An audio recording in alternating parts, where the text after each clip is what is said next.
घरात देव नको. खरं सांगा, पाहिजे का? आमच्या घरात देव पाहिजे? आम्हाला देव सोडून सगळं पाहिजे, बरोबर आहे ना? देव सोडून, देवाकडून आम्ही सगळं मागतो, आम्ही देव नाही मागत. देव मागितला किंबहुना देव आलाच तर भौतिकाशी तडजोड करायला लागेल, लौकिकाला तिलांजली द्यायला लागेल. म्हणून देव आला तर आमचं जरा जगणं कठीण होऊन बसेल. मग म्हणाले आम्हाला घरात आमच्या देव नको, देवाकडून सगळं पाहिजे, देवाकडून सगळं पाहिजे. एवढी मोठी लिस्ट असते आमची. दारिद्र्य जाऊ दे, बेकारी जाऊ दे, यंदा पोराचं जुळू दे, कठीण होऊन बसलंय सगळं, नाही का? प्रपंच चांगला सुखाचं होऊ दे, सगळं धन ऐश्वर्य संपत्ती सत्ता आरोग्य श्रीमंती सगळं मिळू दे, जमलंच तर शेजाऱ्यांचं. काय म्हणलात तुम्ही? नाही ना तसं काय? मग आम्ही भगवंताकडे, आमची मोठी लिस्ट असते, प्रत्येकाची लिस्ट आहे. सगळ्यांना काही ना काहीतरी मागायचंय आणि आमची भक्ती ही सकाम ठरते. म्हणून भक्ती आणि उपासना या दोन शब्दांमध्ये फार मोठा फरक आहे. आम्ही गल्लत करतो, आम्ही दोन्ही शब्द एका अर्थाने घेतो. भक्ती वेगळी आहे आणि उपासना वेगळी आहे. उपासना म्हटलं की त्यामध्ये सकामता आली, काहीतरी हवं असतं देवाकडून. भगवंताच्या सगुण विग्रहावर, भगवंताच्या मूर्तीवरती प्रेम करायचं. ज्ञानापूर्वी केलेलं प्रेम म्हणजे उपासना आहे. त्याच्याकडून काहीतरी मागत राहणं म्हणजे उपासना आहे. सतत काहीतरी मागतो आम्ही. म्हणून तर आमच्या सगळ्या स्तोत्रांच्या शेवटी बघा फलश्रुती असते. विद्यार्थी लभते विद्या, धनार्थी लभते धनम, पुत्रार्थी लभते पुत्रान, मोक्षार्थी लभते गतिम. सगळं फलश्रुती असते. मग भगवंताकडे काहीच मागायचं नाही अशी आम्हाला भक्ती करता येईल का?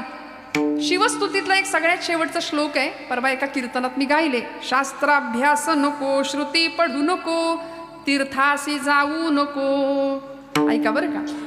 योगाभ्यास नको, व्रते मख नको, तीर्थे तपेती नको, काळाचे भय मानसी धरू नको, दुष्टासी शंकू नको, ज्याची या स्मरणे पतित तरती तो शंभू सोडू नको. असा आपला श्लोक मी गायले. एक गृहस्थ मला भेटले आणि म्हणले ताई हा श्लोक लिहून देत आहे का? म्हटलं कशाला? नाही म्हणे तो. म्हटलं कुठला श्लोक? म्हणे तो नाही का तो. म्हटलं अहो बरेच श्लोक म्हणले मी, नेमका कुठला? म्हणे ज्याच्यामध्ये असं लिहिलंय हे करू नको, ते करू नको, हे करू नको, ते करू नको, जे ज्याच्यात सांगितलंय तो श्लोक द्या म्हणे. आम्ही कशी लबाड माणसं कशी पळवाट काढतो बघा. त्यांनी सांगितलं शास्त्राभ्यास नको, श्रुती पढू नको, तीर्थासी जाऊ नको, व्रते तपे नको, मख म्हणजे यज्ञ काही नाही केलं तरी चालेल, पण ज्याची या स्मरणे पतित तरती तो शंभू सोडू नको. भगवंताचं स्मरण केल्याशिवाय राहू नको. ठाईचं बैसोनी करा एकचित्त, आवडी अनंत आळवावा. त्या अनंताला आळवायला सांगितलं. म्हणाले बाकी काही नाही केलं तरी चालेल. हा भक्तीचा साधा सोपा अर्थ संतांनी आम्हाला सांगून दिला. मग परमेश्वर आल्याशिवाय आणि भेटल्याशिवाय राहणार नाही. भगवंत आमच्याकडे येतो. फक्त म्हणाले आम्ही जी भक्ती करतो त्यामध्ये आम्हाला भक्तीतनं जी फलश्रुती मिळायला पाहिजे ती मिळत नाही. कारण आमची भक्ती थोडीशी काहीतरी गडबड होतीये जरा भक्तीमध्ये. तीर्थयात्रा करतो, जपजाप्य करतो, दान धर्म करतो, नामस्मरण करतो, संत संग करतो, आम्ही सगळं करतो, पण समाधान नाहीये. बघा बरं सगळे एकमेकांच्या चेहऱ्याकडे बघा कसे आहेत. बघितलं का कसे आहेत चेहरे आपले? खरं सांगा. प्रचंड ताण आहे, टेन्शन आहे. हसा ना जरा, मस्त राहा, फ्रेश राहा. इथला आनंद कुठेच नाही बरं का. लिहून देते, हा आनंद कुठेच नाही, प्रपंचात नाही, भौतिक जगात नाही. या धर्ममंडपाखालचा इथला जो आनंद आहे नामाचा, भक्तीचा, कीर्तनाचा, तो दुसरीकडे कुठेच नाहीये. त्यामुळे आपण जर आपल्या एकमेकांकडे पाहिलं, आपण स्वतःकडे पाहत नाही, आपण जगाकडे फार पाहतो. स्वतःकडे पाहतो का आपण? आरशात पाहता का? बरं कोण असं आहे की आरशात बघून आलंच नाही आज? तरुण मंडळी इकडे आमच्या मुली भगिनी आरशात बघितलंच नाही आज, असं कोणी आहे का? नाही ना. आरशात किती वेळा बघतो आपण दिवसातनं? का? आपण आपल्यावर प्रेम करतो. पण म्हणाले आता मी परवा एक वाक्य वाचलं, म्हणले अलीकडे लोक आरसा नाही वापरत, मोबाईलचा फिल्टर कॅमेरा वापरतात. का? कारण म्हणले आरसा खरं बोलतो.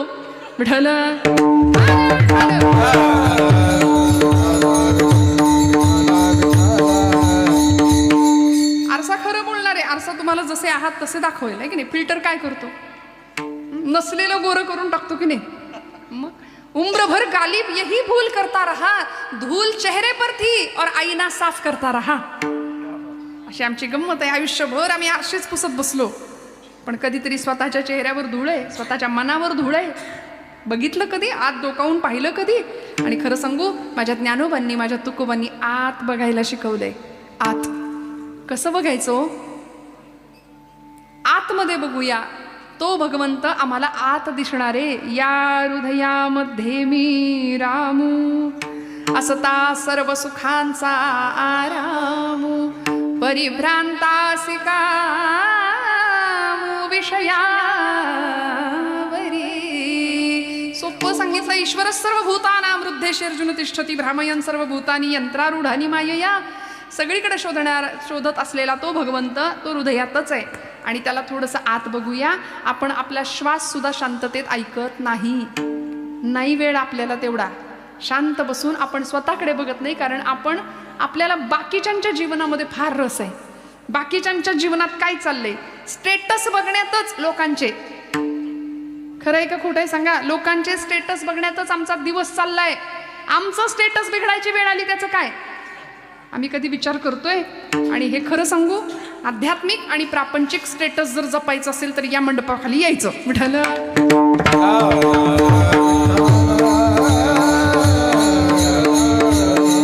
आणि नुसतं नाही यायचं, आपल्या लेकरा बाळांना घेऊन यायचं. आईसाहेबांनी केवढा मोठा घाट घातलाय, किती सुंदर मोठं वैभव. बरं असं नाही, आता सरकारला पण इकडे लक्ष द्यावं लागतंय, आहे की नाही? केवढं मोठं काम आहे, किती मोठं काम उभं राहिलंय. आणि हे धर्माचं काम आहे मंडळी, हे देवाचं काम आहे. इथे तन मन धनाने सगळे सक्रिय असतात. आज आमच्या महिला वर्गाला किंबहुना जनाबाईंच्या म्हणजे आज संबंध त्या परंपरेला आनंद आणि अभिमान वाटावा असं आईसाहेबांचं काम आहे. मला असं प्रामाणिकपणे वाटतं. आणि या कामामध्ये आपण सगळे इतक्या मोठ्या संख्येने, मला माहिती आहे काल्याच्या दिवशी ही जागा बघायला सुद्धा मिळत नसेल. शेवटच्या दिवशी इतकी प्रचंड गर्दी असणारे पंचक्रोशीतली सगळी मंडळी, आपण प्रेम करणारी मंडळी आहात धर्मावरती, या प्रांतावरती, कीर्तन नावाच्या भक्तीवरती, संतांवरती, संतांच्या विचारांवरती. का हो?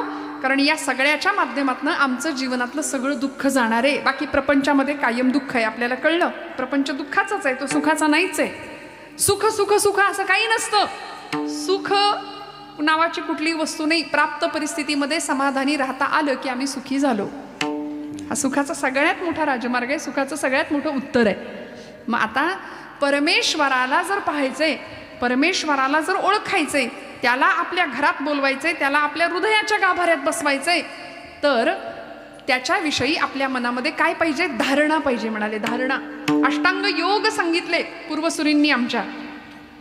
यम, नियम, आसन, प्राणायाम, प्रत्याहार, धारणा, ध्यान आणि समाधी. या अष्टांग योगापैकी पहिले 5 योग. आता कोणी नाही, कलियुगामध्ये खरं तर धारणेपासून सुरुवात झाली.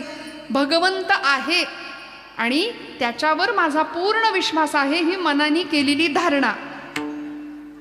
त्यानंतर त्या भगवंताचं ध्यान मनामध्ये करणं, चित्ताच्या ठिकाणी भगवंताला ठेवणं, आणि मग त्यानंतर लागते ती समाधी. जी समाधी ज्ञानोबांनी अनुभवली, जी समाधी तुकोबांनी अनुभवली. विटेवरचा भगवंत हृदयात प्रकट झाला. गोड तुझे रूप, गोड तुझे नाम, देई मज प्रेम सर्व काळ.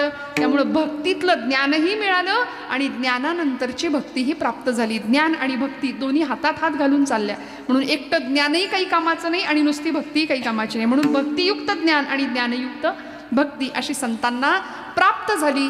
म्हणून जगद्गुरु संत श्रेष्ठ श्री तुकोबाराय परमात्म्याचं अत्यंत सुंदर असं स्वरूप आम्हाला आपल्या शब्दांच्या माध्यमातून व्यक्त करून सांगतात. अभंगाच्या प्रथम चरणापासून स्वरूप म्हणून या माप भक्ती केले, भक्तीची या मापे मोजितो अनंता, इतराने तत्वता न मोजवे. विठ्ठल विठ्ठल.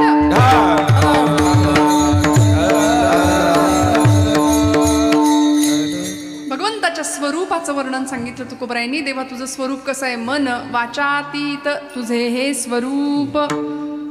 मनाच्या आणि वाणीच्या पलीकडे असलेलं भगवंता तुझं रूप आहे, तुझं स्वरूप आहे.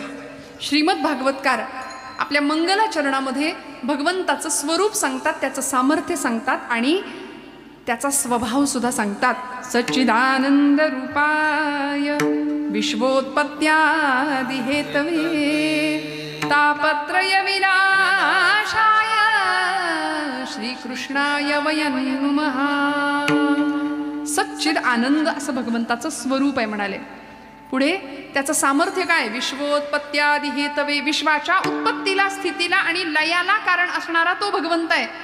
तो जग निर्माण करतो, जग तोच जग बनून राहतो आणि सगळं होऊन मिटवतो सुद्धा तोच, शेवटी उरतो सुद्धा तोच. अद्यतिष्ठ दशांगुलम. त्यामुळे आणि भगवंताचा स्वभाव सांगितला, तापत्रय विनाशाय, आदि दैविक आदि भौतिक आणि आध्यात्मिक या तीनही तापांचं निवारण करणारा तो भगवंत आहे असं त्याचं स्वरूप, त्याचा स्वभाव आणि त्याचं सामर्थ्य सांगितलं. त्याला आपण काय म्हणतो? अखिलकोट ब्रह्मांडाचा नायक, जगाचा बाप म्हटलंय त्याला. आपण एसटीने प्रवास करताना सगळे करताना कुठं बसता? एसटीमध्ये काय आग्रह असतो आपला? कुठं बसायचं असतं? हां, एसटीमध्ये पुढच्या सीटवर बसायचा आग्रह असतो. मग किती गर्दी असली तरी आपण जागा धरून, खिडकीतनं जागा धरून ठेवतो, पण पुढच्या सीटवर बसायचा आग्रह असतो. का? कारण मागच्या सीटवर बसल्यानंतर सगळी आदळापट असते नाही का. मग ड्रायव्हर सीटपासनं जेवढ्या जवळ तेवढे धक्के आणि दणके कमी आहेत. हे एसटीतलं झालं. ड्रायव्हर सीटपासनं जेवढ्या लांब बसू तेवढी सगळी आदळापट असते. हे एसटी ड्रायव्हरच्या बाबतीत झालं किंवा साधं व्यवहारातलं उदाहरण झालं तर आपण जगाच्या मालकाला, अखिलकोट ब्रह्मांड नायकाला जगत चालक म्हणतो. तो जग चालवतोय, सगळी सूत्र त्याच्या हातात आहेत. निळोबरायांनी त्याचं वर्णन केलं, ऐसा लाघवी हा माया सूत्रधारी. तो सूत्रधार आहे, तो माया सूत्रधार आहे. त्याच्या हातामध्ये सगळी सूत्र आहेत ना. तर मग जीवनाच्या प्रवासामध्ये त्या सूत्रधारापासून, त्या जगत चालकापासून आपण जेवढे जवळ तेवढे धक्के आणि दणके कमी, आणि त्याच्यापासून जेवढे जास्त लांब तेवढी सगळी आदळापट आहे प्रपंचात. लक्षात ठेवा. मग नाही म्हणायचं देवा काय र वाट्याला दिलंस आमच्या म्हणून, अशी नाही तक्रार करायची भगवंताकडे. बघा, आम्ही त्याच्या जवळ जात नाही हा आमचा प्रश्न आहे. आम्हाला त्याच्या जवळ गेलं पाहिजे, संतांच्या जवळ गेलं पाहिजे, त्याचं स्वरूप जाणून घेण्याचा प्रयत्न केला पाहिजे. तुकोबरायांनी, ज्ञानोबरायांनी त्याला जाणलं, त्याला ओळखलं आणि त्याचं स्वरूप सांगत असताना महाराज म्हणतात, मन वाचातीत तुझे हे स्वरूप. भगवंता तुझं स्वरूप कसं आहे? मनाने ते वर्णन करता येत नाही. मनाच्या ठिकाणी मन थकून जातं, कारण मन कशाचं चिंतन करतो? कीर्तनी बैसता निद्रे नागविले, मन माझे गुंतले विषय सुख.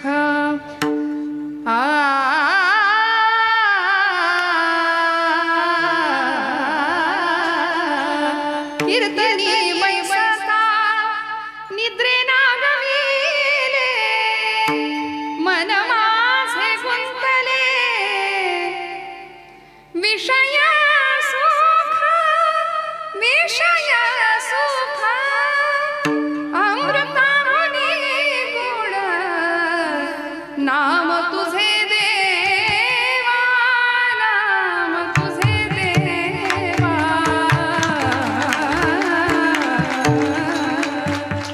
कीर्तनात बसल्यानंतर नामदेव महाराजांचं स्पष्ट म्हणणं आहे, मन माझे गुंतले विषय सुख. खरं सांगा, आता इथे कीर्तनात सगळे आहात का तुम्ही? इकडं हो म्हणा मोठ्याने. बांधव वर्ग, पुरुष वर्ग, आमची लेकरं सगळी लहान, सगळे तुम्ही कीर्तनात आहे ना. देहानी बसलाय, मन आहे का कीर्तनात? या मनाला उपमा दिली. मन माकडासारखं सगळीकडे उड्या मारत असतं. मनाला उपमा दिली अर्जुनानी, तर भगवान गोपालकृष्णांना असं म्हणालं, अर्जुनानी सांगितलं, देवा चंचलम ही मन कृष्ण प्रमाथी बलवत दृढम तस्याहम निग्रहम मन्ये वायोरिव सुदुष्करम. अत्यंत चंचल आहे मन, म्हणजे चंचल आहे, चपळ आहे. अनुदिन अनुतापे तापलो रामराया, परमदिन दयाळा निरसी मोहमाया. अचपळ मन माझे नावरे नावरिता, तुझ विणशिण होतो धावरे धावाता. म्हणून मनाचे श्लोक लिहावे लागले 205. मन करारे प्रसन्न सर्व सिद्धीचे कारण तुकोबरायांना सांगावं लागलं. मनालाच उपदेश करावे लागले. का? कारण मन ऐकत नाही. ते नको त्याचं चिंतन करतं, मन ऐकत नाही. घरातलं पोरग बाळ्या उठ जरा बाजारातनं अमुक अमुक घेऊन ये असं म्हणून जर आईनं सांगितलं तर तो मुलगा म्हणतो मी नाही जाणार. हातात मोबाईल असतो, ऐकायची तयारी नसते त्याची. पण तेच जर आई म्हणली चांगला टीव्हीला पिक्चर लागलाय बघ बरं, लगेच ऐकेल की नाही. मनाचं असंच आहे. कर म्हटलं की करणार नाही आणि नको करू म्हटलं की ते मन बरोबर तिथं धावणार आहे. त्यामुळं ते मन अत्यंत चंचल आहे. मन विषयांचं चिंतन करतं आणि मनो हि द्विविधम प्रोक्तम शुद्धमच्या शुद्धमेवच अशुद्धम काम संकल्प शुद्धम काम विवर्जितम. अशुद्ध आणि शुद्ध मन असे दोन प्रकार आहेत. अनेक प्रकारच्या कामनेचा संकल्प करणारं अशुद्ध मन आणि कामना विरहित असलेलं शुद्ध मन जे विषय विरहित आहे ते भगवंताला प्रिय आहे. आणि तिथंच भगवंत असतो. इंद्रियाणाम मनश्चास्मी विभूती सांगितली भगवंतांनी आपली की अशा मनाच्या ठिकाणी मी आहे भगवंत म्हणतात. पण जे मन विषयांनी बरबटलेलं आहे ते मन भगवंताचं वर्णन करायला गेलं तर तिथं ते थकतं, ते माघारी येतं. आणि वाणीच्या बाबतीत बोलायला गेलं तर तुकोबराय म्हणतात मन वाचातीत तुझे हे स्वरूप. वाणी सुद्धा देवा थकते तुझं वर्णन करायला गेल्यावर. देवाचं वर्णन किती केलं हो संतांनी, सगुणाचं वर्णन केलं. तुकोबरायांना विचारलं पांडुरंग कसा आहे हो?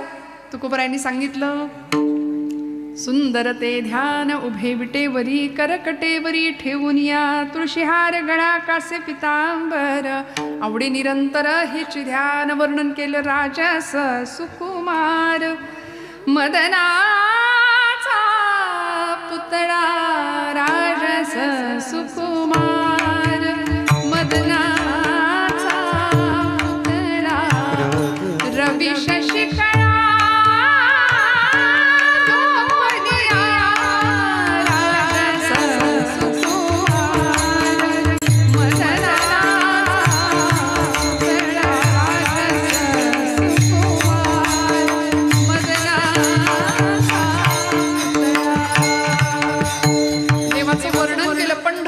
निळा लावण्याचा पुतळा विठो देखी येला डोळा बाई येवो बाई येवो. वर्णन केलं देवाचं, वाचेनी वर्णन केलं. पण कशाचं? देवाच्या सगुण रूपाचं वर्णन केलंय.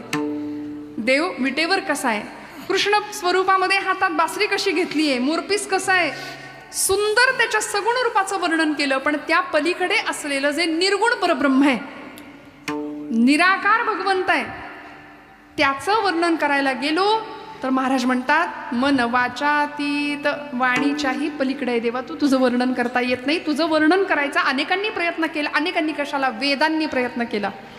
पण वेदाची अवस्था काय झाली? वेद मौनावला. वेद बोलू शकले नाहीत. श्रुतींना विचारलं देव कसा आहे.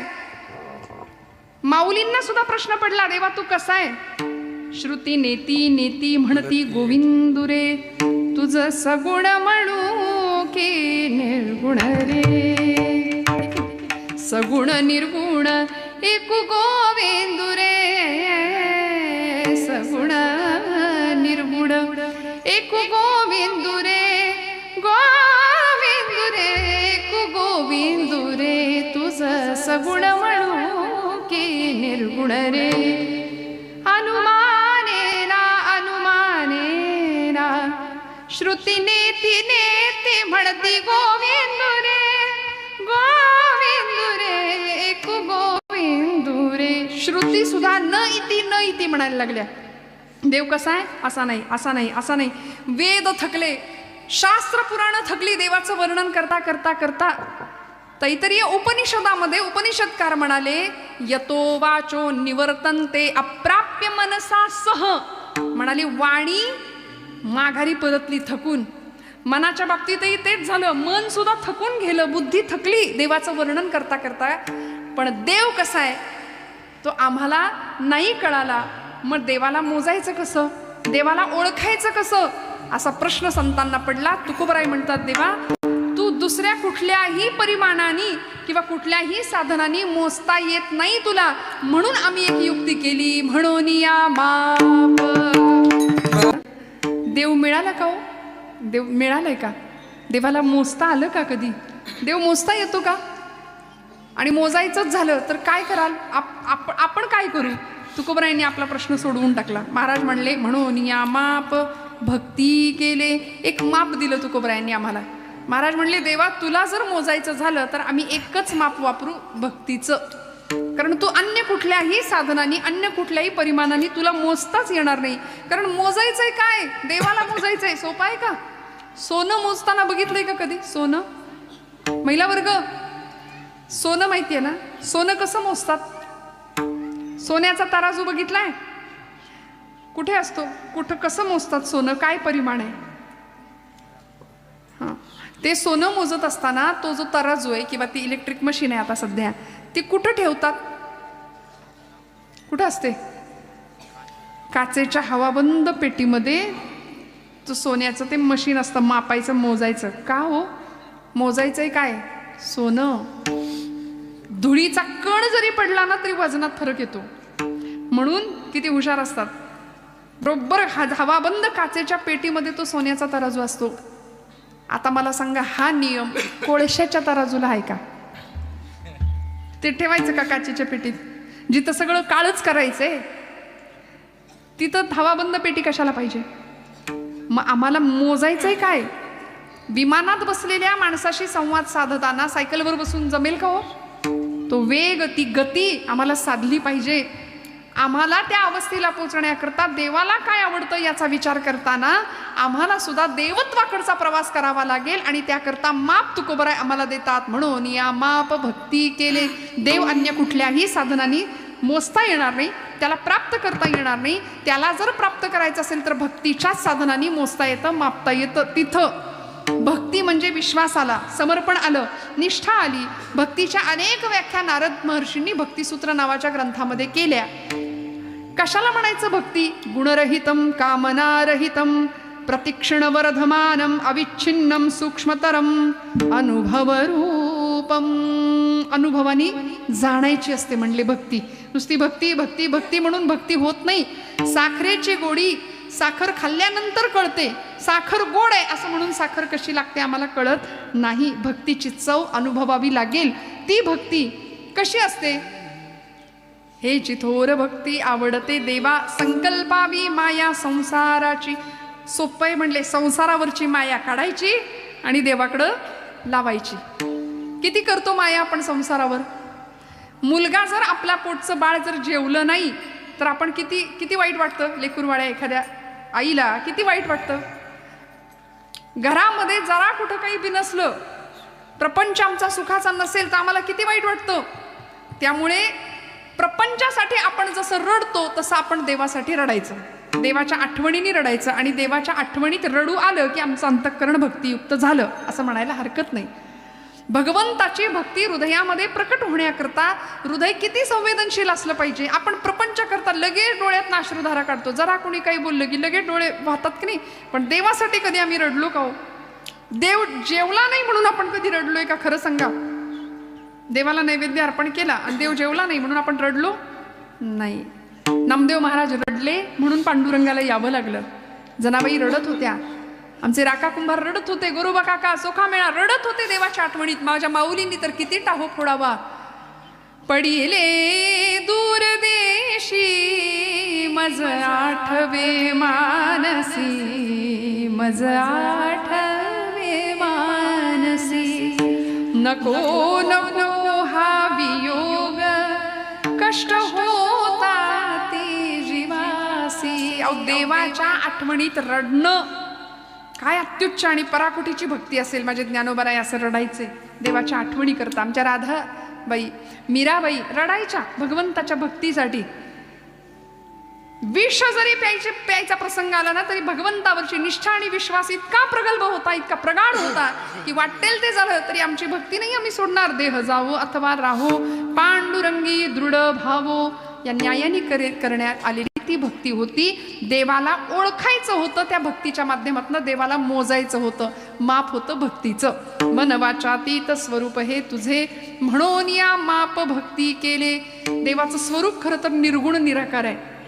एकटा होता परब्रह्म, त्याला कर्मेना म्हणून तो अनेक झाला आणि ब्रह्मानी आपल्या मायेचा आधार घेतला. निळोबारायांनी फार सुंदर गवळण लिहिली. एकले न कंठेची म्हणून या येणे, एकले न कंठ. कसा आहे भगवंत? ज्याची नाभी कमळी जन्म चतुरानना.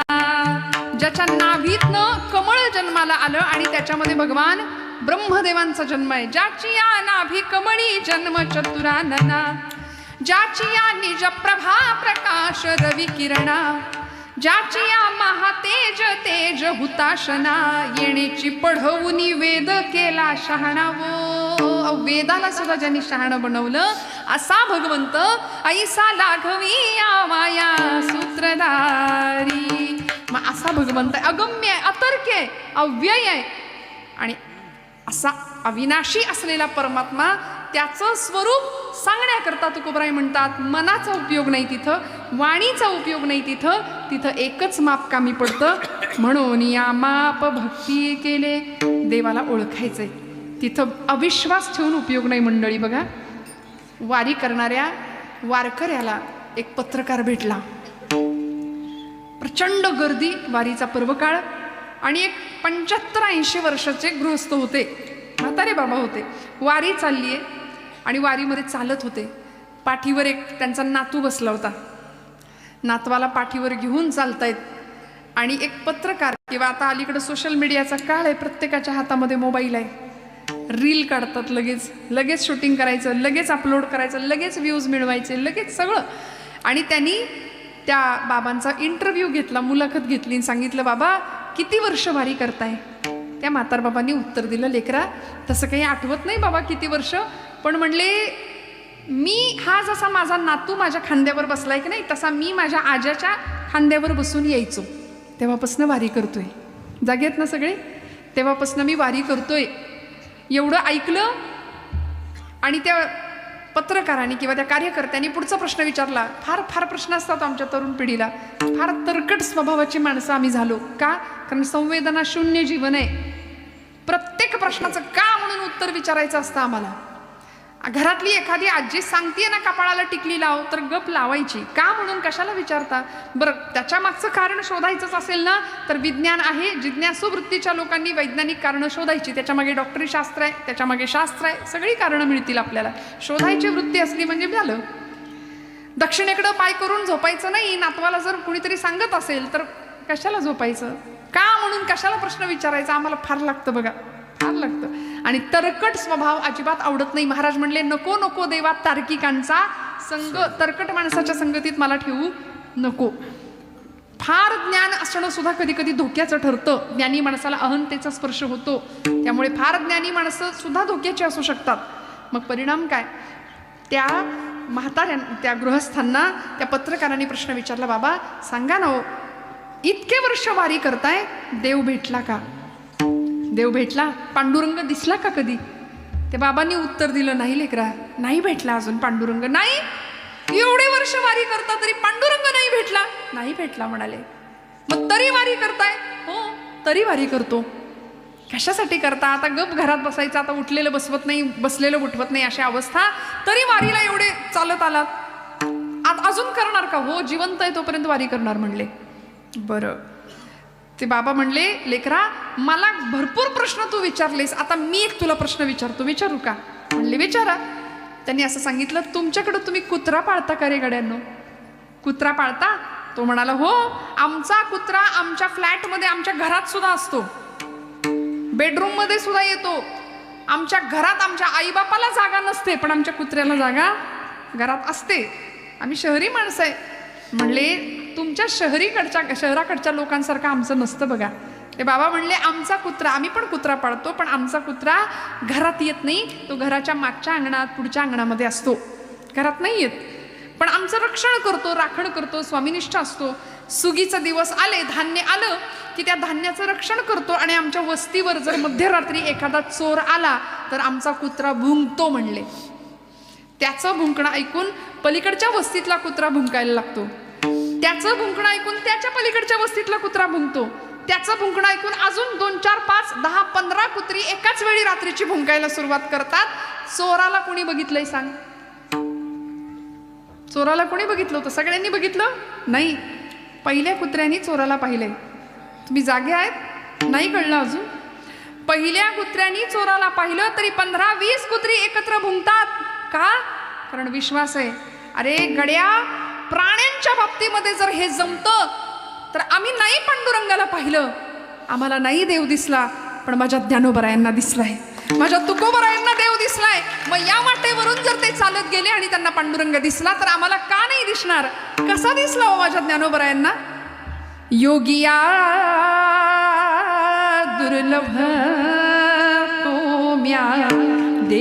देखिला साजणी योगिया दुर्लभ होम्या देखिला साजणी योगिया दुर्लभ देखिला साजणी योगिया दुर्लभ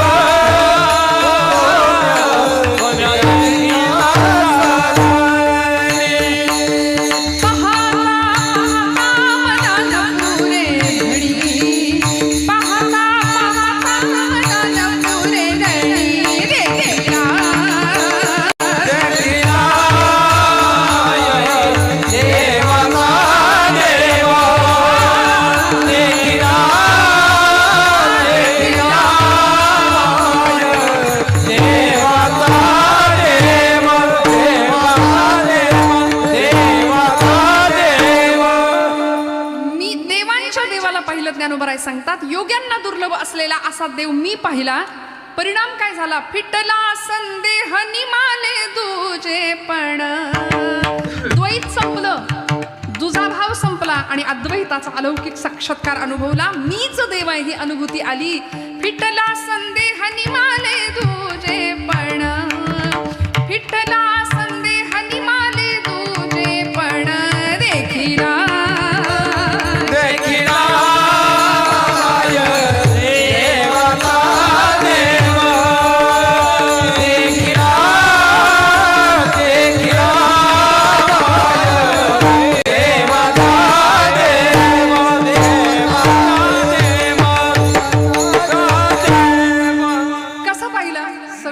दिसला.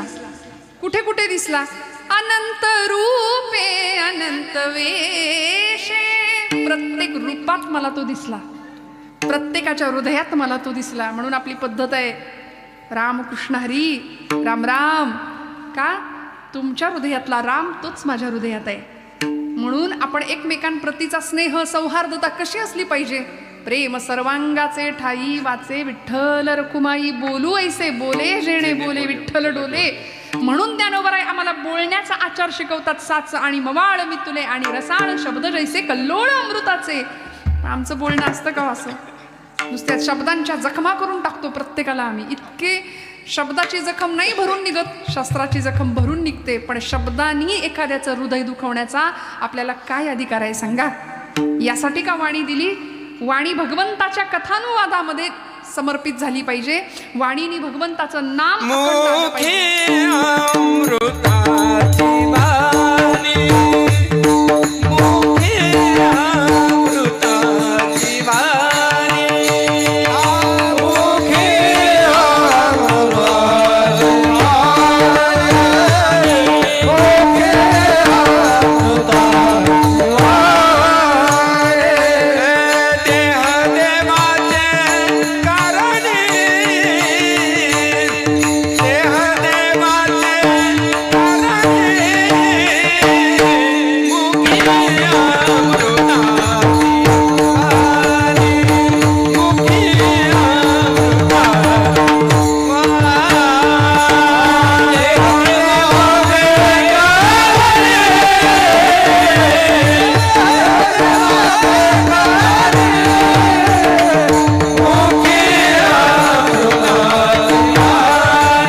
वाणी देह देवाचे कारणी.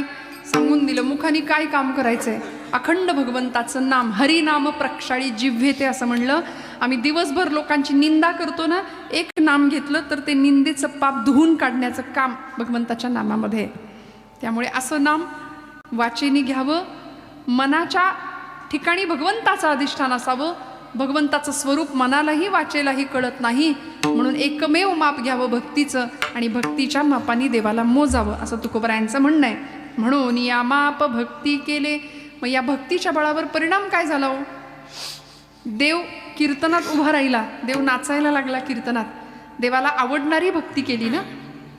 भगवंताला काय आवडतं याचा विचार केला. आम्ही करत नाही, आम्ही आमच्या आवडीकरता सगळं करतो. सगळा परमार्थ आपल्या आवडी करताय.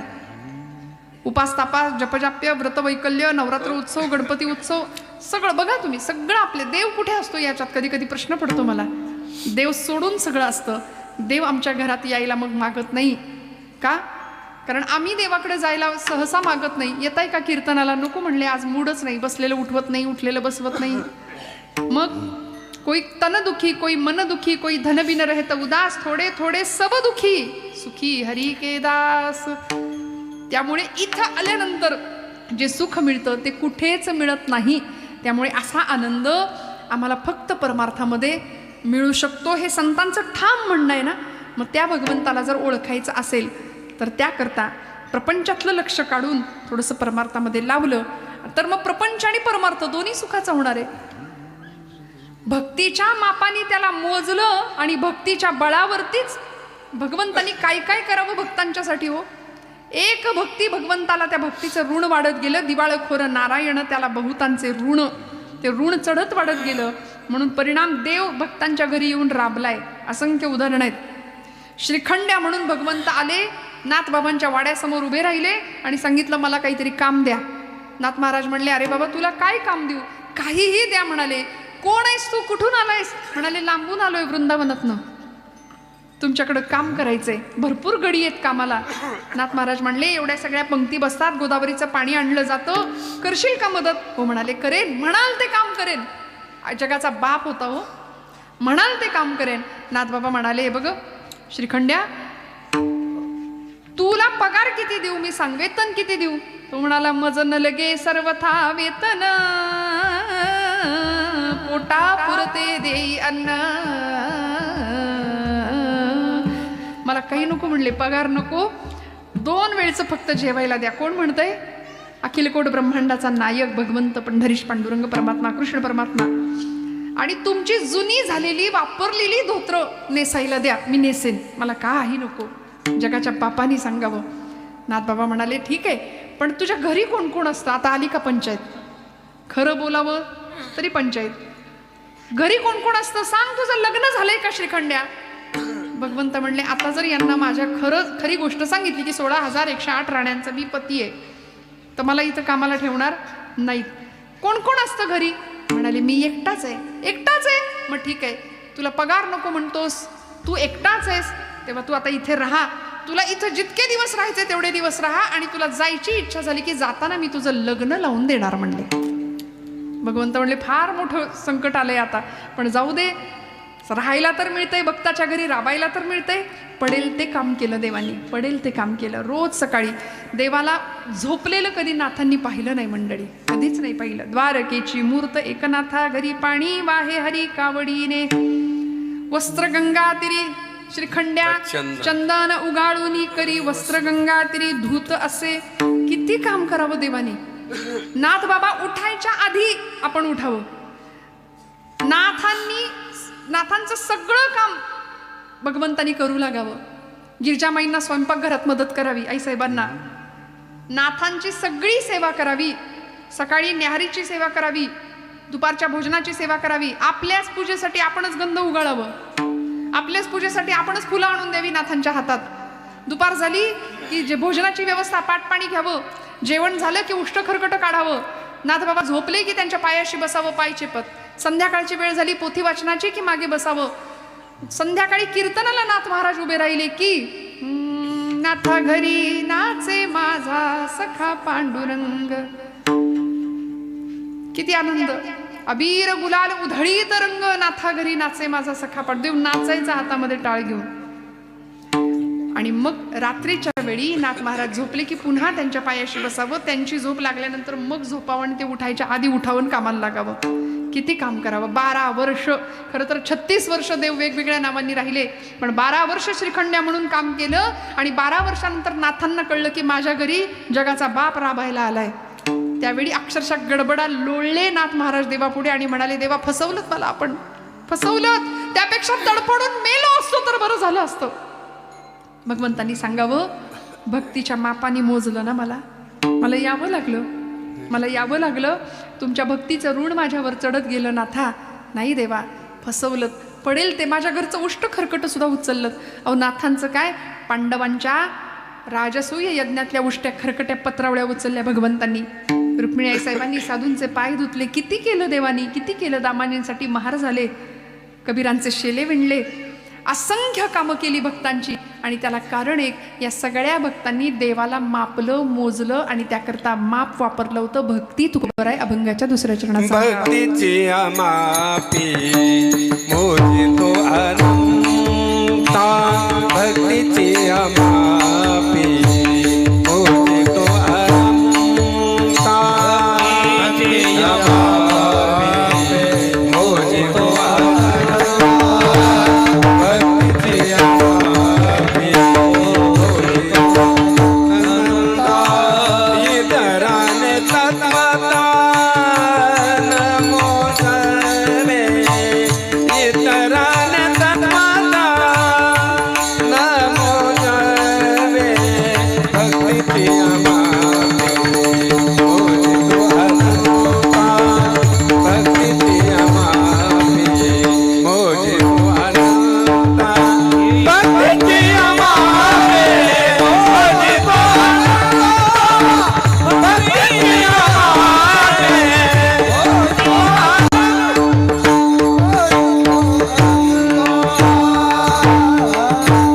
भक्तीची मापी मोजितो अनंता. इतराने तत्वता तत्वता न मोजवे.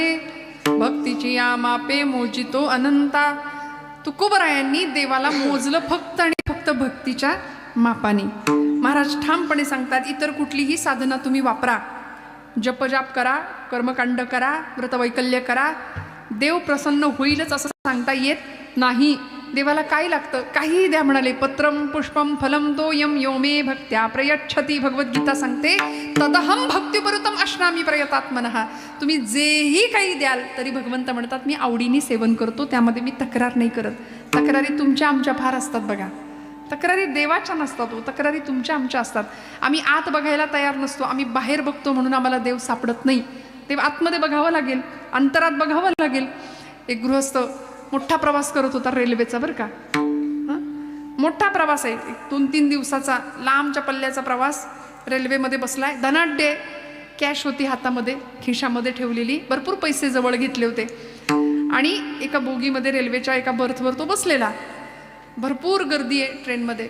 आणि कुणी आलं गिऱ्हाईक काही विक्री करता, तर ते विकत घेण्याकरता ते पैसे खिशातनं काढायचा, मोजायचा, काही सामान हवं असेल ते घ्यायचा, परत ते पैसे खिशात ठेवून द्यायचा. हे दिवसभर बघितलं. त्याच्या समोरच्या बर्थवर एक चोर बसला होता. त्या चोराने पाहिलं. चोराने म्हटलं, या माणसाकडे भरपूर पैसे आहेत, आज हे पैसे आपण मिळवायचे. अंधार पडला, रात्र झाली, सगळी माणसं झोपून गेली. तो श्रीमंत माणूस आपले पैसे खिशात ठेवले आणि तो झोपला. तो झोपल्याबरोबर चोराने त्याचे खिसे तपासायला सुरुवात केली. कुठं काय मिळतंय? खिशात पैसेच नाहीत.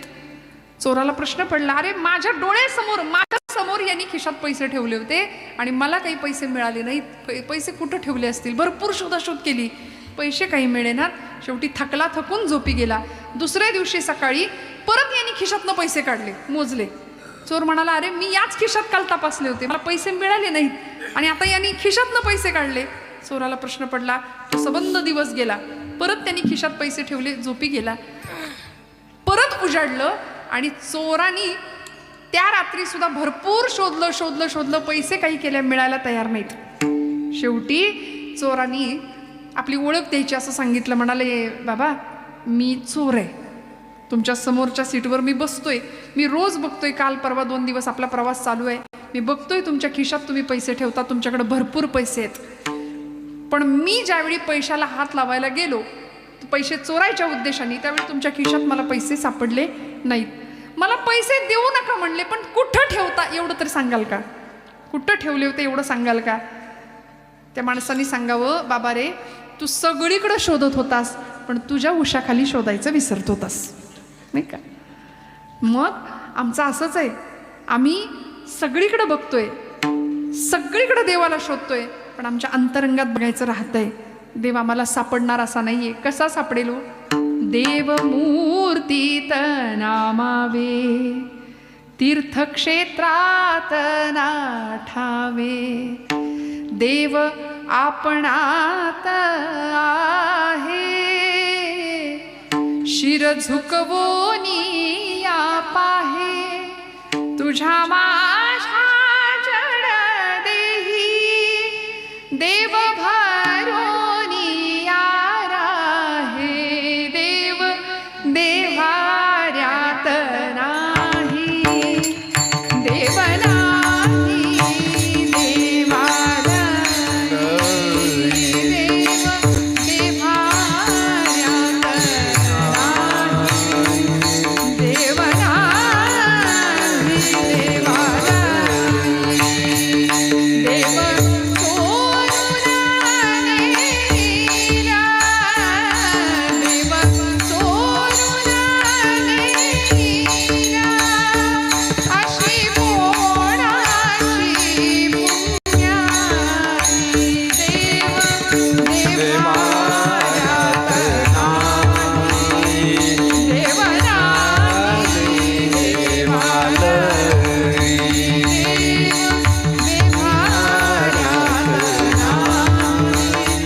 देवाला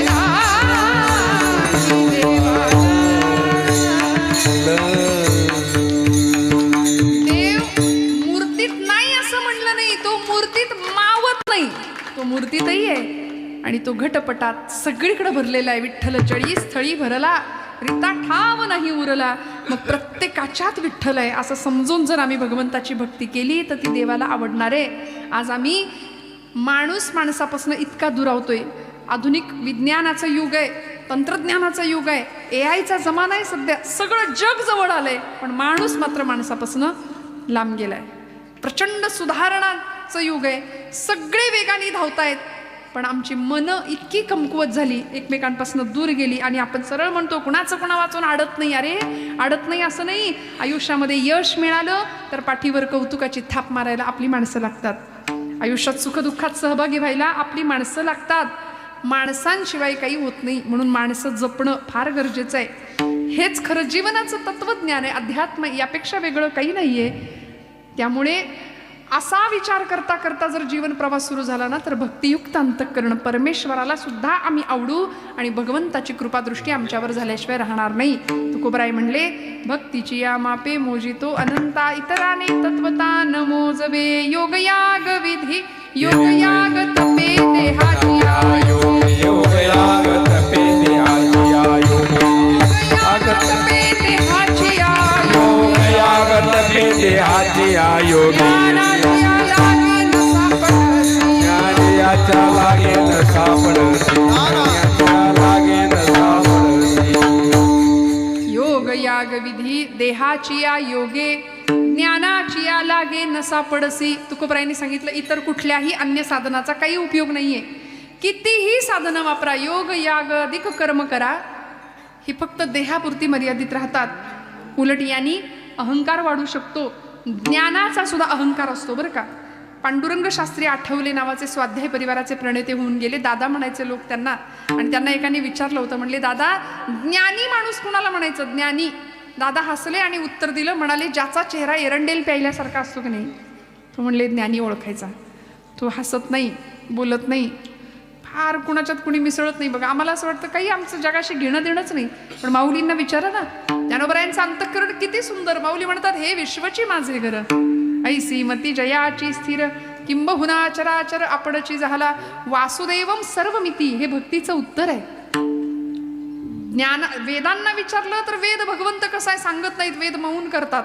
श्रुतींना विचारलं श्रुती न इति म्हणतात, पण भक्ती उत्तर देते वासुदेवम सर्वमिती.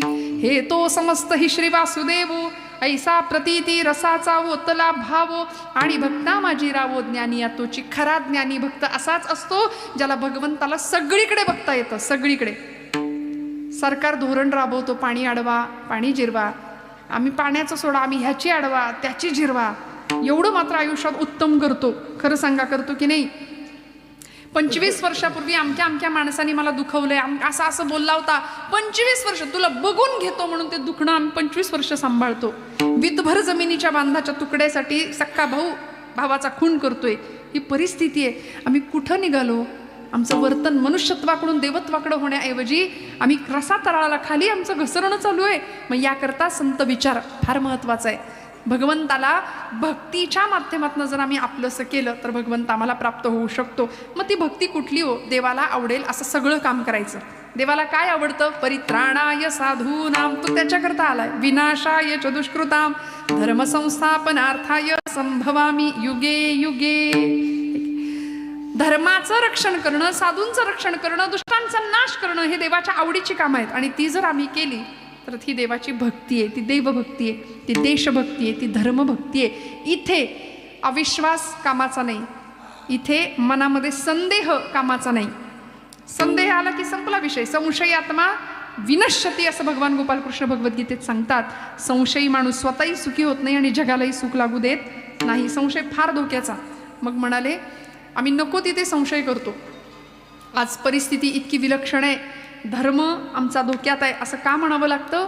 परत घोषणा घुमायला लागल्या, सगळं हिरवं करून टाकू, सगळं हिरवं करून टाकू. आम्ही हिरवं नंतर करा.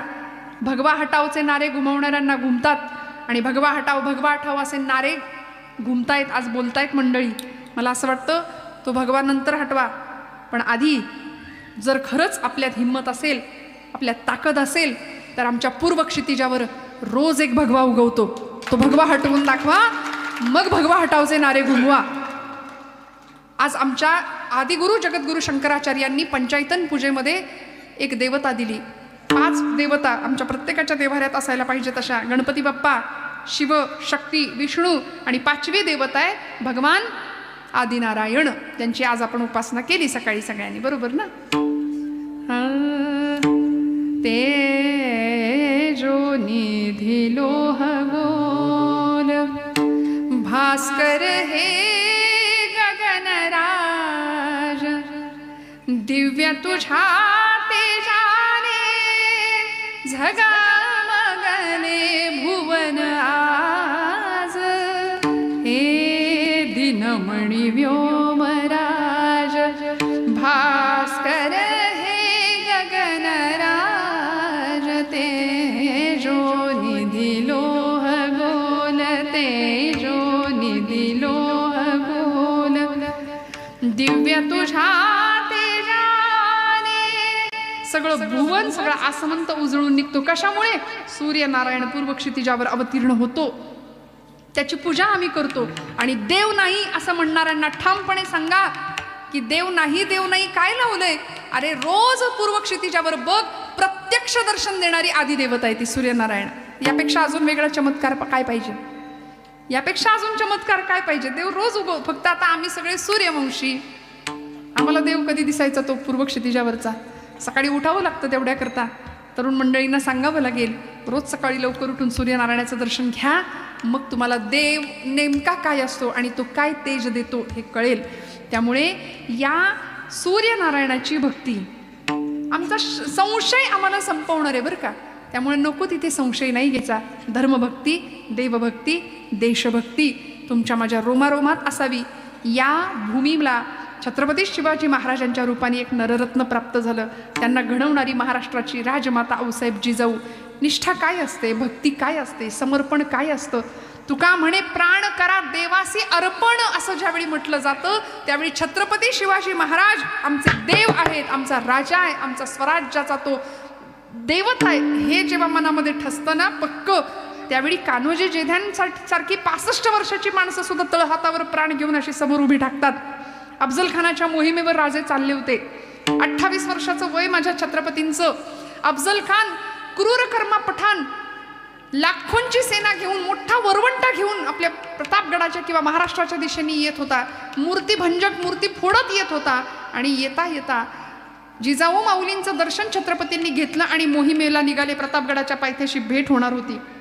जिजाऊ मातोश्री, काय आई असते बघा, पत्र लिहिलं समोर आणि सांगितलं राजा याच्यावर सही शिक्का करून मग पुढे जा.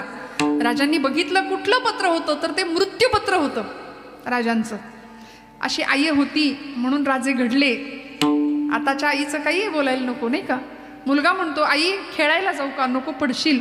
मग आई पोहायला शिकू का, नको बुडशील. मग आई काय करू, टीव्ही बघ, हा घे मोबाईल बघ, नाही का. आम्हाला फार कौतुक असतं. आम्हाला जे मिळालं नाही ते आमच्या लेकरांना मिळावं असं आम्हाला वारंवार वाटतं. पण या पलीकडे जाऊन थोडासा देव देश धर्माचा विचार, रक्त बघितलं की चक्कर येते आमच्या पोरांना. असं नाही, सीमेवर लढायला पाठवणाऱ्या आईबापाचं काळीज वाघाचं असावं लागतं आपल्या लेकराला सीमेवर लढायला पाठवताना. कारण शत्रूची गोळी कधी छातीचा मर्मभेद करून जाईल याची कल्पना नसते. काय परिणाम होत असतील मला सांगा ना. किती ताकद द्यावी लागते आईनी. काय काम असतं. येथ वडील जे जे करीती तया नाम धर्म ठेवीती असं ज्ञानोबा का म्हणत असतील याचा विचार आम्हाला करावा लागेल. जिजाऊ मातोश्रींनी सांगावं, राजा हे मृत्यूपत्र आहे तुमचं, याच्यावर सही करा आणि मग मोहिमेवर जा. कारण याच्यात जर तुमचं काही बरं वाईट झालं तर हे राज्य फक्त शिवबाचं नाहीये, हे राज्य देवधर्माचं आहे, हे राज्य देशधर्माचं आहे. स्वराज्याची मोहीम थांबता कामा नाहीये. ही आई होती, ही भक्ती होती, ही निष्ठा होती त्या काळची. छत्रपतींना भेटायला कान्होजी काका जेधे 65 वर्षाचे गृहस्थ आले होते. त्यांनी हातात एक पत्र दिलं आणि राजांना म्हणाले, राजा हे बघ अफजल खानाचं पत्र आलंय मला. राजांनी पत्र बघितलं.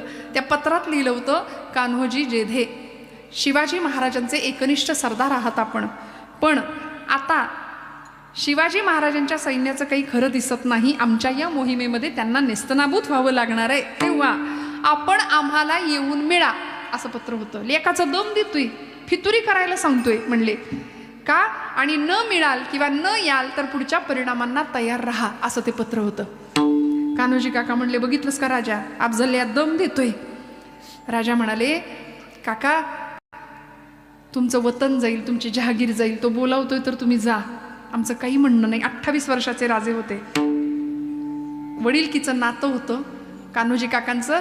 राजांनी सांगावं, हे बघा असंही आमचं जहाज आता बुडणारच आहे, एवढा मोठा वरवंटा सैन्याचा घेऊन अफजल खान येतोय, काय होईल सांगता येत नाही, आणि बुडणाऱ्या जहाजात आपणहून आपलं बोचकं कोण आणून टाकतं. काका तुम्हाला बोलवताय, तुम्ही जा, तुम्हाला जहागीर मिळेल, तुम्हाला वतन मिळेल. आपले खंडोजी काका खोपडे सुद्धा गेले अफजल खानाकडे. अरे एक खंड्या गेला म्हणून काही सगळे गेले होय, राजा मी नसतो जात, 6000 पोरं घेऊन आलोय तुझ्या दिमतीला, तू म्हणशील तिथं मोहिमेवर उभा राहतो. म्हणाले, फक्त नाव, फक्त सांग कुठं उभा राहू. राजे सांगतात, काका काका खरंच गेला तरी चालेल, तुमची जहागीर जाईल, तुमची वतन जाईल. कान्होजी काका ऐका, 65 वर्षाची निष्ठा आणि भक्ती, देवभक्ती, स्वराज्य भक्ती, धर्मभक्ती काय असते. कान्होजी काका म्हणले, राजा पटकन देवघराजवळ गेले, पळी पंचपात्र घेतलं, पंचपात्रातलं पाणी हातावर ओतलं, हातावर तुळशीपत्र ठेवलं आणि तुळशीपत्रासह हातावरचं पाणी राजांच्या पायावर वाहिलं आणि सांगितलं, राजा वतन आणि जहागिरी वाहिली या पायावर, इथं आता काय व्हायचं ते होऊ दे, आम्ही परवा नाही करत. देह जावो अथवा राहो पांडुरंगी दृढ भावो, कारण आम्ही आमच्या राजाला देव मानतो आणि त्याचीच भक्ती करतो. विठ्ठल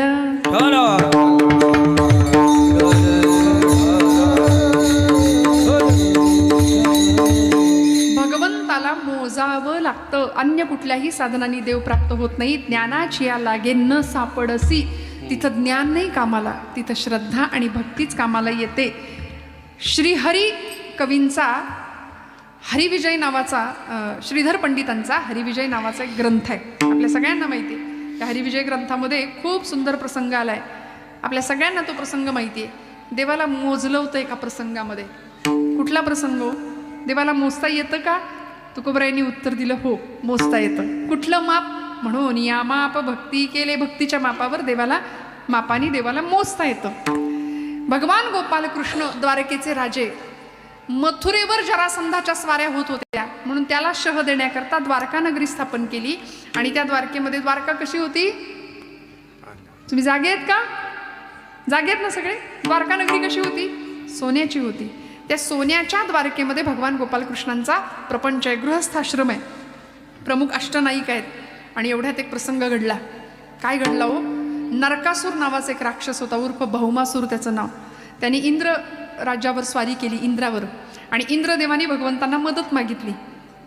त्यामुळे भगवंत या युद्धामध्ये मदतीकरता गेले. बरोबर कुणाला घेतलं? सत्यभामा देवींना घेतलं. सत्यभामेंचा युद्धातला पायगुण खूप चांगला. पूर्वीच्या काळी बायका लढायच्या, आताही लढतात, नाही असं नाही, पण घरातच असतं नाही का. सीमेवर जाऊन म्हणजे हातामध्ये धनुष्य, शस्त्र शिक्षण, म्हणून आताच्या लेकी बाळींना मी नेहमी सांगते, स्वसंरक्षणाचे धडे आम्हाला दिले पाहिजेत, शस्त्राचं शिक्षण घेता आलं पाहिजे. सत्यभामा देवी इतक्या सुंदर लढायच्या ना, हातामध्ये धनुष्य घेऊन असा काही पराक्रम गाजवला. त्या रात्रीचं ते युद्ध झालं होतं, रात्रीच्या अंधकारामध्ये, आणि ते युद्ध जिंकलं. नरकासूर संपला. या राक्षसांनी आपल्या कैदेमध्ये 16,100 राज्यातल्या स्त्रिया, राजकुमारी बांधून ठेवल्या होत्या, डांबून ठेवल्या होत्या. त्यांची सुटका केली आणि त्या स्त्रियांना, त्या कन्यकांना इतका आनंद झाला, त्या म्हणाल्या की आम्हाला ना देवाला बघायचंय, आम्हाला देवाला ओवाळायचंय, देवाला बघायचंय. सत्यभामाबाई म्हटल्या आमच्या यांचा रंग इतका पक्का आहे, तो काही रात्रीच्या अंधारात दिसणार नाही. त्या म्हटल्या आम्ही सोय करतो.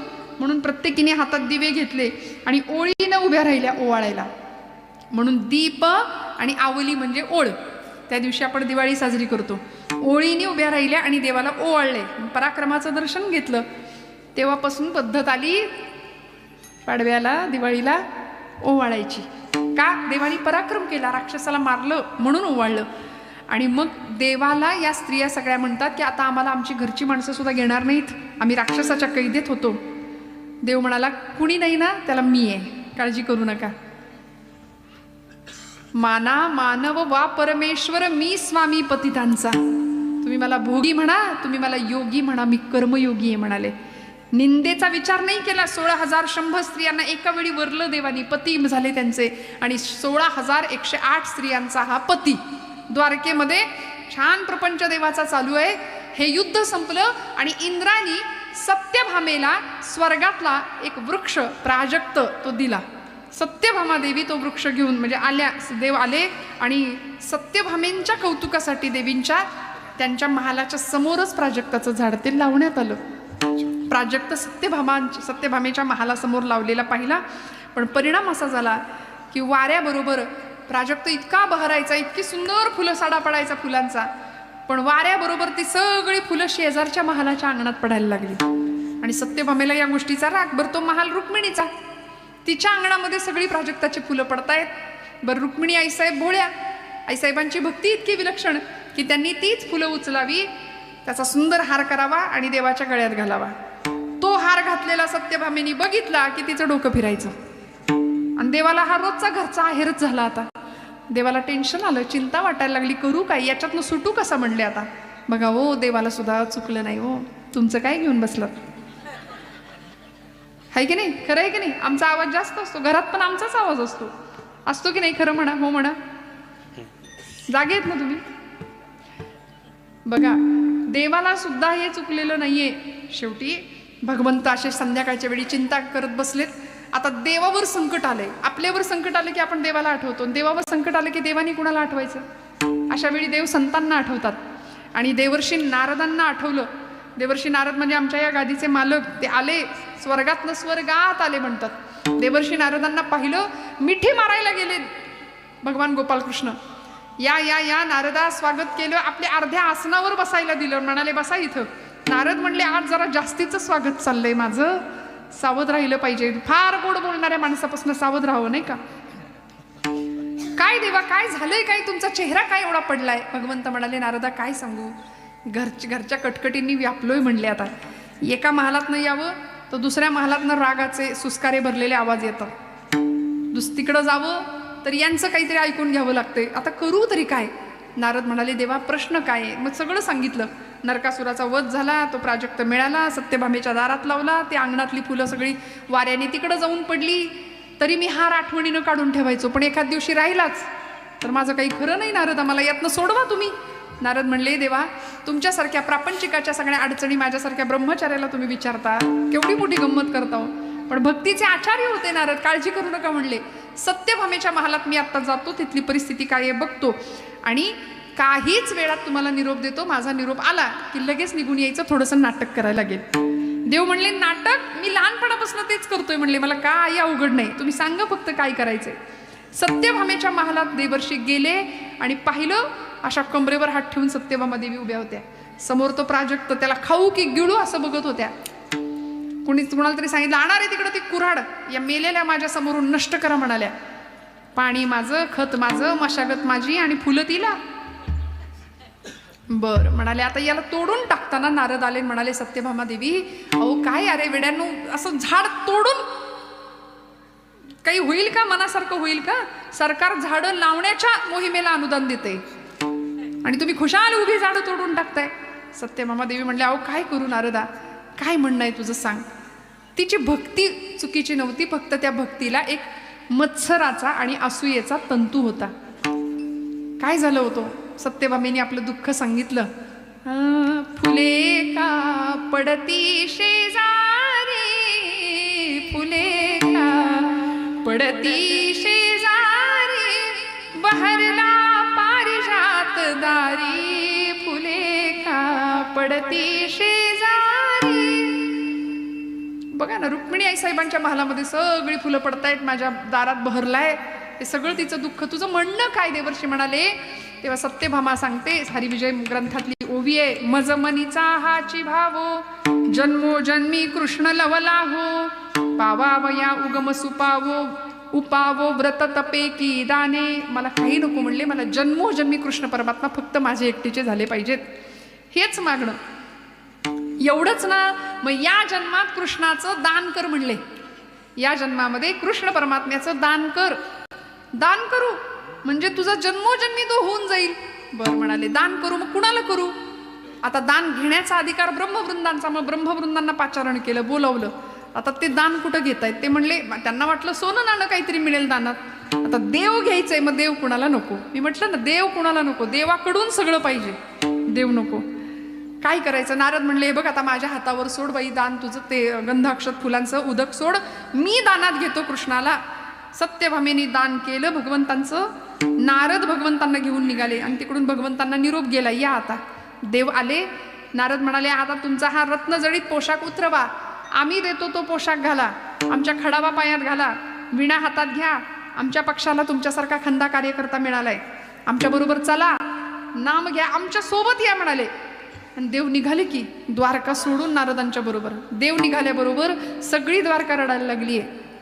सत्यभामा खजील झाली, कुठून फसले यांच्या बोलण्यात आणि नादाला लागले आणि ऐकलं यांचं. आता करू काय, भगवंतांना कसं थांबू. पाय धरले, म्हणाली घेऊन जाऊ नका आमच्या देवाला. नारद म्हणले, बघ दान दिलंय ना, आता घेऊन जाणार, आता नाही थांबता येणार. सगळे अडवायला आले, बलराम दादा आले, अक्रूर महाराज आले, सगळे आले. पण नारदांनी एक मध्यम मार्ग काढला, तेवढा ऐकायचा आणि आपलं दृष्टांत संपणार आहे. काय मध्यम मार्ग काढला. म्हणाले, तुमची द्वारका नगरी सोन्याची आहे, भगवान गोपाल कृष्ण तुम्हाला हवेत ना, तर मग त्यांच्या भारोभार सोनं तुम्ही मला द्या, म्हणजे सत्यभामेचा संकल्प पूर्ण होईल. काय सोनं. मोठा तराजू टांगला गेला. एका पारड्यामध्ये भगवान गोपाल कृष्ण, दुसऱ्या पारड्यामध्ये सगळ्या द्वारकेतलं सोनं येऊन पडलं. सगळी द्वारका सोनं आणून टाकतीये. देवाचं पारडं इंचानं सुद्धा हलायला तयार नाही, इंचानं सुद्धा हलेना. सत्यभामेनी अंगावरचे सगळे दागिने मंगळसूत्रा व्यतिरिक्त ठेवले पारड्यात, तरी सुद्धा देव इंचभर सुद्धा देवाचं पारडं हलेना. करायचं काय, तुला होणार कशी. देव मोजला कशाने जाणार, देवाचं माप कसं होणार. त्यावेळी आई जगदंबा रुक्मिणी मातेला बोलावलं आणि रुक्मिणी आईसाहेबांच्या मागे सत्यभामा गेल्या. आतमध्ये महालात बसल्या होत्या, अनुष्ठानात मौनात होत्या. सत्यभामेनी मागणं मिठी मारली, सांगितलं, आईसाहेब चला, अडचण आहे, तुमची गरज आहे. मौन सोडलं आईसाहेबांनी. म्हणाले, एरवी फणकारेनी तोंड फिरवून जाते माझ्या समोरून आणि आज ताई म्हणून गळ्यात पडते. काय झालंय. सगळा प्रसंग ऐकला आणि तुळशीच्या वृंदावनाजवळ आईसाहेब गेल्या. एक तुळशीपत्र खोडलं, ताटात ठेवलं, नमस्कार केला, कृष्णार्पण मस्तू म्हणून. आणि त्या महालात आल्याबरोबर सगळं पारड्यातलं सोनं बाजूला काढलं, ताटातलं तुळशीचं एक पत्र फक्त पारड्यामध्ये ठेवलं. त्याचा परिणाम दणकन तुळशीपत्राचं पारडं खाली पडलं आणि भगवंतांचं पारडं उचललं गेलं. काय परिणाम. तोलण्या कनकासवे कृष्णास भामा सिद्धती, रुक्मरत्ने भूषणे त्या तोलती नच तोलती, भीमकीची तुळस पडता तोल झाला त्या क्षणी, वंदिते मी भक्तिरूपा कृष्णकांता रुक्मिणी विठोबा रखुमाई.